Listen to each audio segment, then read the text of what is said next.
Bendiciones, saludos.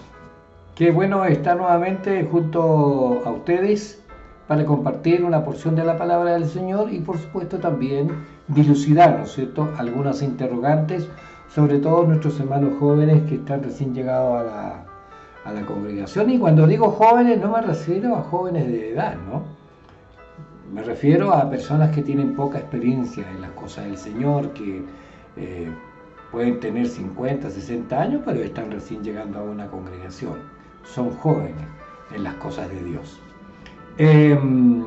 Y como siempre saludamos a nuestros queridos amigos que son fieles y nos miran, nos ponen un me gusta, nos comentan. Quiero saludar en esta ocasión, el saludo va para Colombia, para nuestra querida hermana María Cristina Morales Farfán, desde allá del departamento del Tolima, en Colombia. Nosotros desde aquí, desde Bogotá, le enviamos un saludo muy cordial para ella, muchas bendiciones en el Señor, para su esposo, bueno, para toda la familia, ¿no? Un saludo muy cordial. Muy bien, nos ha llegado esta pregunta y quiero que es un tema un poco más extenso, me voy a alargar un poquito en el video, no voy a tener los 5 minutos, pero la pregunta es, ¿por qué David, o el rey David, si usted prefiere, es considerado un hombre conforme al corazón de Dios? ¿Por qué David es considerado un hombre conforme al corazón de Dios? ¿Por qué? Bueno, para entender por qué David era un hombre conforme al corazón de Dios, necesitamos primero ver las características que tenía David para merecer esta descripción tan exaltada. En el libro de los Hechos, el apóstol Pablo habla de los sentimientos de Dios hacia el rey David. Hechos 13, versículo 22. Cuando lo quitó, les levantó por rey a David, del cual Dios también testificó y dijo: he hallado a David, hijo de Isaí, un hombre conforme a mi corazón, que hará toda mi voluntad. Y la respuesta a esta pregunta se encuentra justo en ese versículo. David hacía todo lo que quería Dios que hiciera. Una pregunta obvia es: ¿cómo Dios podía seguir llamando a David un hombre conforme a su corazón cuando éste cometió pecados tan terribles como el adulterio, como asesinato? Y aprendemos mucho sobre el carácter de David en el libro de los Salmos, ya que él abrió su vida para que todos la examinaran. Era una figura pública en todo el sentido de la palabra. La vida de David fue un retrato de éxitos, un retrato de fracasos. Y el relato bíblico destaca el hecho de que David estaba lejos de ser perfecto, pero estaba orientado siempre hacia Dios. Tenía un profundo deseo de seguir la voluntad de Dios y de hacer todo lo que Dios quería que hiciera. Y por esta razón, era un hombre conforme al corazón de Dios. Vamos a ver a continuación algunas características de la vida del rey David para descubrir lo que implica ser un hombre o una mujer conforme al corazón de Dios. Parte de la razón por la que David es llamado de esta manera es porque tenía una fe absoluta en Dios. En ninguna parte de las Escrituras se ilustra mejor este punto que en el primer libro de Samuel, capítulo 17. Y es ahí donde David, siendo todavía un joven pastor, muy jovencito, no tiene miedo, baja al campo de batalla y mata sin miedo al filisteo Goliat. Y poco antes del duelo, vemos una prueba directa de la fe de David cuando él se para en el versículo 37 y dice: Jehová me ha librado de las garras del león y de las garras del oso. Él también me librará de la mano de este filisteo. Una fe férrea, dura, fija. Y dijo Saúl a David: ve y Jehová esté contigo.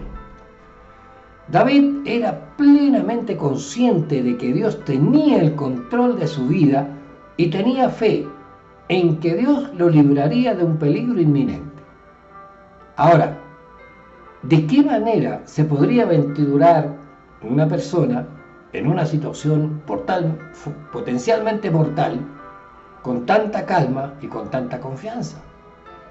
Porque David supo desde muy temprano en su vida que se debía confiar en Dios y obedecerle. Y como vemos en las Escrituras, la fe de David agradó a Dios y Dios recompensa a David por su fidelidad. Otra razón por la que David era un hombre conforme al corazón de Dios es que amaba absolutamente la ley de Dios. Y de los 150 salmos de la Biblia se le atribuye a David la autoría de más de la mitad. Al escribir en diversos momentos de su vida, generalmente eran momentos difíciles, pero también momentos de alegría, David mencionó rápidamente cuánto amaba la palabra perfecta de Dios. Y en el Salmo 119 encontramos un hermoso ejemplo de esto. Versículo 47-48. Y me regocijaré en tus mandamientos, los cuales he amado. Alzaré asimismo mis manos a tus mandamientos que amé y meditaré en tus estatutos. No es difícil ver su completa adoración por la palabra de Dios. Observemos también cómo David medita en los estatutos de Dios. Dios le concedió a David entendimiento y sabiduría a través de la meditación diaria. Y haríamos bien no solo en leer la palabra de Dios, sino también pensar, meditar en ella a lo largo del día, porque Dios ama que estemos conectados con Él, que pensemos en Él. El mismo Salmo 119, versículos 2 y 13. Bienaventurados los que guardan sus testimonios, felices los que guardan sus testimonios y con todo el corazón lo buscan, pues no hacen iniquidad los que andan en sus caminos. David era un hombre fenomenal. David era un hombre conforme al corazón de Dios en todo sentido, ya que era un hombre verdaderamente agradecido. Versículos 6 y 7 del Salmo 26. Lavaré en inocencia mis manos y así andaré alrededor de tu altar, oh Jehová, para exclamar con voz de acción de gracias y para contar todas tus maravillas.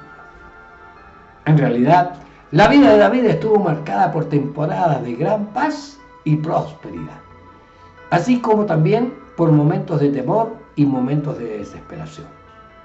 Pero a lo largo de todas las temporadas de su vida, nunca olvidó dar gracias al Señor por todo lo que tenía. Estuvo arriba, al medio, abajo y más abajo. Y esta es verdaderamente una de las mejores características de David. Salmo 100, versículo 4. Entrad por sus puertas con acción de gracias, por sus atrios con alabanzas, alabadle, bendecid su nombre. Y como seguidores de Jesucristo haríamos bien en seguir el ejemplo de David, de ofrecer alabanza a nuestro Dios mediante una acción de gracia. Obviamente que también cayó, como les dije anteriormente, estuvo abajo y más abajo. Después de pecar, David se arrepiente sinceramente. El pecado de David con Betsabé se registra en 2 de Samuel, capítulo 11, versículo 2 al 5. Los poderosos caen con fuerza, caen estrepitosamente. Y la caída de David incluyó adulterio, mentira, prevaricación y asesinato. Había pecado contra Dios y él lo admite. 2 de Samuel 12, versículo 13. Dice David a Natán: pequé contra Jehová. Y Natán dijo a David: también Jehová ha remitido tu pecado, no morirás. Pero admitir nuestro pecado y pedir perdón sinceramente es solo la mitad de la ecuación. La otra mitad es el arrepentimiento, y un arrepentimiento genuino de corazón, y David también lo hizo. El Salmo 51 es la oración de arrepentimiento que David le entrega a Dios. Ten piedad de mí, oh Dios, conforme a tu misericordia, conforme a lo inmenso de tu amor, a lo inmenso de tu compasión, borra mis transgresiones, lávame por completo de mi maldad y límpiame de mi pecado. Salmo 51, versículo 1 y 2. Para concluir, David era un hombre conforme al corazón de Dios porque demostró su fe y se comprometió a seguir al Señor. Sí, su fe fue puesta a prueba a gran escala y en muchas ocasiones falló. Pero después de su pecado, buscó y recibió el perdón del Señor. Y en última instancia, David amaba la ley de Dios y trataba de seguirla al pie de la letra. Y como hombre conforme al corazón de Dios, David es un modelo a seguir para todos nosotros. Los leo en sus comentarios y síguenos para más. Estamos en TikTok, @Radio Israel FM. Estamos en Facebook como Grupo Radio Israel FM y en YouTube @GunderTelle7262. Y si nos quieres escribir para alguna pregunta, para algo más privado, un testimonio, un consejo, en fin, lo haces a través de tellesgunder@gmail.com. Escríbanos porque me interesa su opinión. Nos juntamos en cualquier momento y en cualquier punto del planeta. Chao, chao, bendiciones.